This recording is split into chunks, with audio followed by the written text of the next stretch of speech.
This is 2.2, adding and subtracting radicals.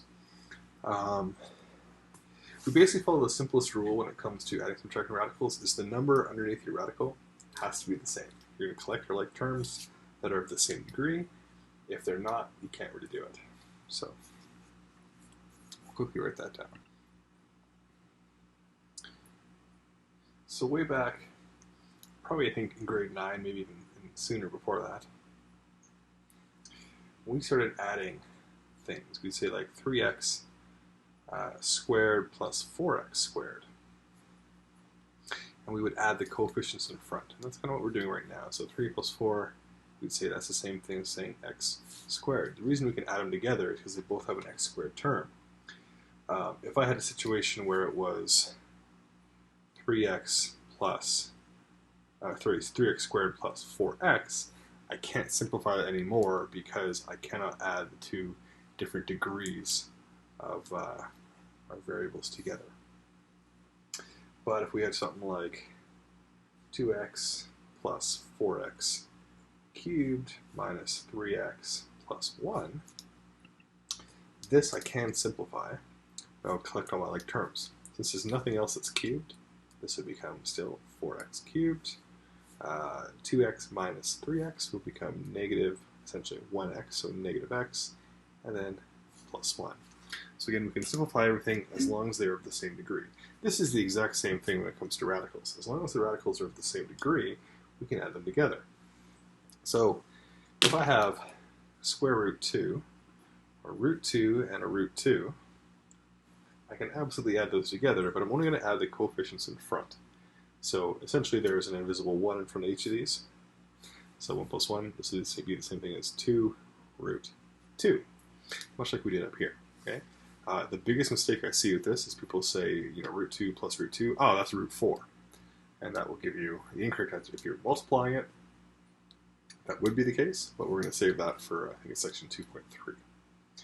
Now, if I had a cubic root 2 plus a square root 2, this one we cannot do because they are of the different degree of radicals. So they have to be the same degree of radical, and they also have to have the same number underneath. It's the same reason why I couldn't go square root 2 plus square root 5, because the numbers underneath are not the same. So basically the numbers have to be the exact same, and they have to be the same type of radical. With those rules kind of in place, we can then start to solve these. So our first example, if we have 2 root 5 minus 4 root 2 plus 3 root 5 plus 2 root 2. What's going to happen is you're going to want to adjust it and keep all like terms the same. And my highlighter has disappeared. So I'm going to use two different colors for that. For my root 5, I'm going to use purple. Basically, I have 2 root 5 plus 3 root 5, which is going to give me 2 and 3, so I've got 5 root 5. And this is going to add to negative 4 root 2 plus 2 root 2. So negative 4 plus 2 gives me negative 2 root 2 is my simplified answer for all this. We're basically collecting the same terms and putting them together. Now the way we usually make this harder, especially based on last chapter and your ability to now simplify radicals, is I might say, okay, well, if we know what we're doing, what if I give you something that is not simplified yet, so unsimplified? So something like root 12 plus root 18 minus root 27 minus root 8. With your current knowledge, it would be expected that you could jump, maybe not jump fast, but you could say, well, I know root 2 would break down into 2 and 6, 2 and 3, but I can jump pretty quickly to the fact that this would be simplified down to 2 times root 3. Plus, 18 would turn into 2 and 9, 3 and 3, so this would become 3 times root 2, minus 27 would turn into 3 and 9, 3 and 3, so this would become 3 times root 3, and negative 8 would turn into 2 and 4, 2 and 2, so 2 root 2. And again, if you had a hard time going from here to here, go back and rewatch 2.1. That's exactly what we did, or the entire Chapter 1 series. That's exactly all this really is. Now that we have them all the exact same, we basically look at the ones that are of the same number underneath, combine those together. So, 2 root 3 and negative 3 root 3. 2 minus 3 is going to give me negative root 3. And 3 root 2 minus 2 root 2 is going to give me a positive root 2. I can't combine these together because they're of different numbers underneath, so that would be my final answer. I find a lot of times students get hung up on these questions, or they don't really know where to start. So if I give you an example like root 5 plus 2 root 45 minus 3 root 20. And if I said, simplify this down as best you can, they'll say, well, I can't, these are already simplified, I can't go any further, I don't know what to do. Usually the hint is we'll give you something in the beginning, or we'll give you ones that can be reduced further. 2 root 45 and 3 root 20, those aren't in the simplest forms. So the way you would approach this is you simplify it and go from there.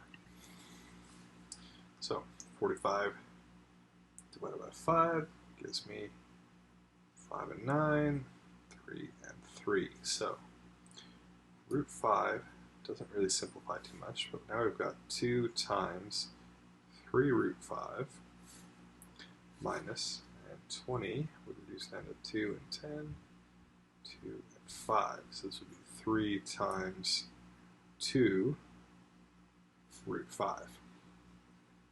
2 times 3 and 3 times 2, so this is going to be root 5 plus 6 root 5 minus 6 root 5. The great part about this is these will essentially cancel each other out, because 6 root 5 minus 6 root 5 is 0. Your final answer is going to be root 5. The biggest hint I have this is if you can simplify, always simplify your terms into its lowest terms if possible. Take out perfect squares.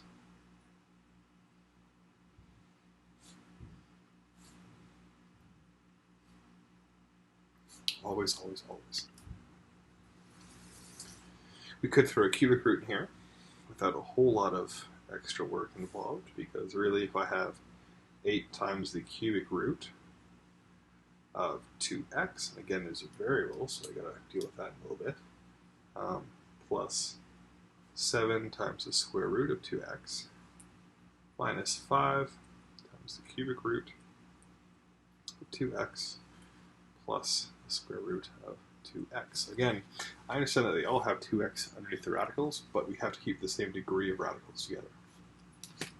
So we essentially have 8 minus 5, which would give us 3 times the cubic root of 2x. We would have 7 and essentially a 1, so we'd have plus 8 times the square root of 2x.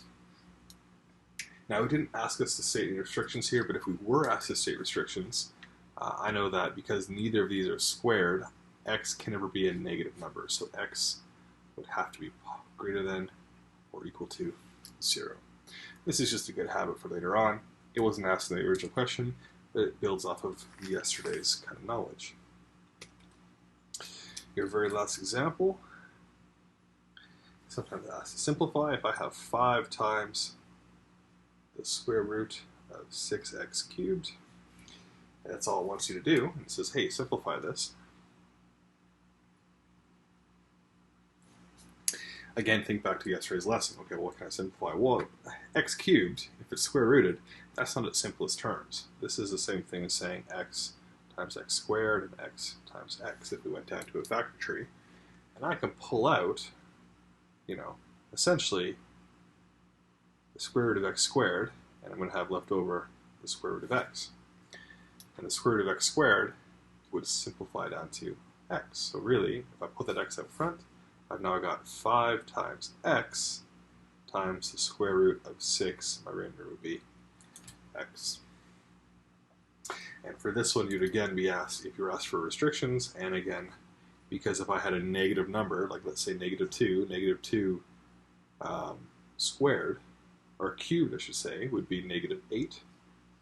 I can't have a negative underneath, therefore x has to be greater than or equal to 0.